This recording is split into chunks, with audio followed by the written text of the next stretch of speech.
Hi, hello again. As promised, I'm going to read a little excerpt from Little Guide to Unhip, which I wrote many years ago. So a lot of it has gone out of date, and I'm speaking in the present, and some of the things have already gone into the past, the little anecdotes, but the things like clothes or behaviours or people, maybe still stand.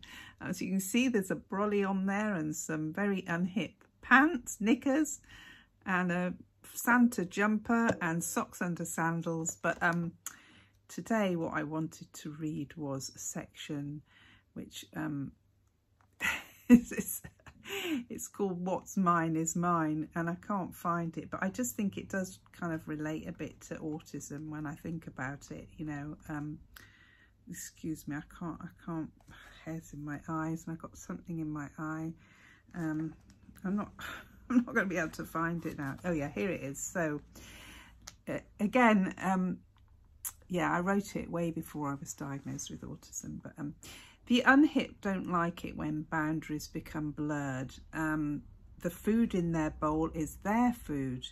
Recently, my sister, who I name, and it isn't recently now, but it was when I wrote it. Recently, my sister was eating some rather delicious looking ice cream.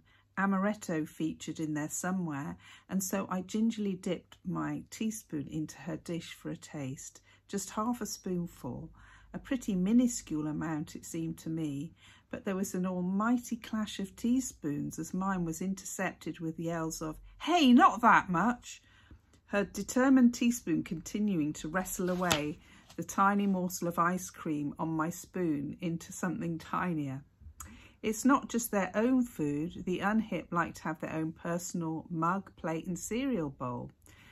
You can, I just suppose you can replace unhip with, or just put /autistic. Anyway, Anne and I have, sorry, I've just named her Anne. Anyway, she knows. She doesn't mind me doing this.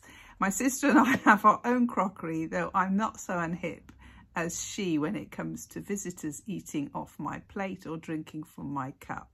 I'm quite happy for them to do this as long as they haven't got a sore throat or other bug, of which more in a bit.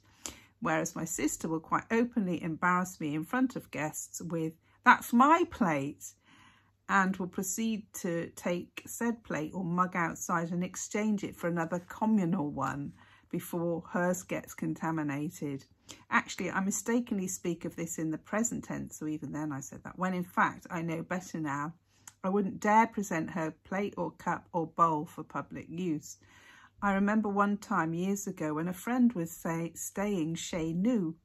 He'd ordered a meat-based takeaway and proceeded to help himself to a dinner plate from our cupboard on which to eat his grub.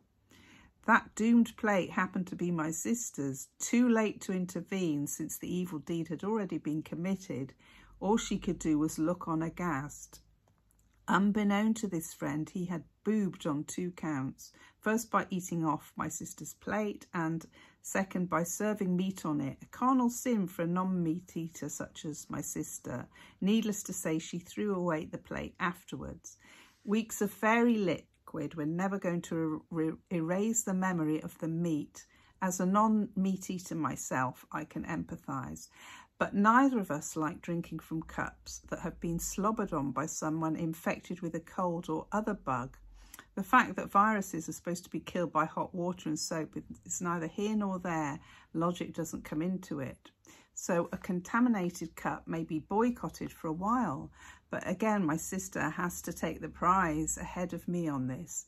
There's a cup, well, there was a cup, but it's kind of aged and probably broken now, but there is a cup at my mother's bearing a fruity design, distinguishable from all other similarly designed cups in the set by the nature of the fruit, in this case blackberries. Many years ago, my sister spotted our brother, who happened to have a cold at the time, drinking from this cup. That cup has been blacklisted by my sister ever since. I once tried to fool her by making her drink in it, but she didn't fall for it. By its fruit shall she know it, and went to tip said drink into a different vessel. If one of us should get a cold, we assign each other special cutlery. The shorter knives and forks, the round soup spoons, the teaspoons with or without the pattern, until a period of incubation has passed, at which point the quarantined cutlery returns to normal usage, and so on. That's not the whole section, but it's more or less a lot of it. And this, I also wrote this before COVID, so we've always been like that, you know. I touch wood, never had COVID, but you know, it's just got a thing about viruses and germs, but logic, it defies logic sometimes. You know that you're not going to catch it, but I just wondered anyway, I just thought you might relate to that if you're autistic as well, and unhip, or both, or one or the other. Anyway, you can, if you're so inclined, you can buy this on as a paperback on Amazon or as an ebook, and I would very much like it if you did, and you wanted to leave a review, even better, because after a while Amazon downgrade your reviews. I had lots of nice reviews at the beginning, high stars, but then they downgrade them after a while and they sort of fall into oblivion. But anyway, this wasn't really, well, it is a bit of a plug, but anyway, thank you. I shall I'll be talking about another of my books next time, because I haven't been doing that much lately. So, and it was supposed to be why I set up this blog, Authistic blog, so the author bit mustn't be overlooked too much. So thank you now. Thank you for now. Bye.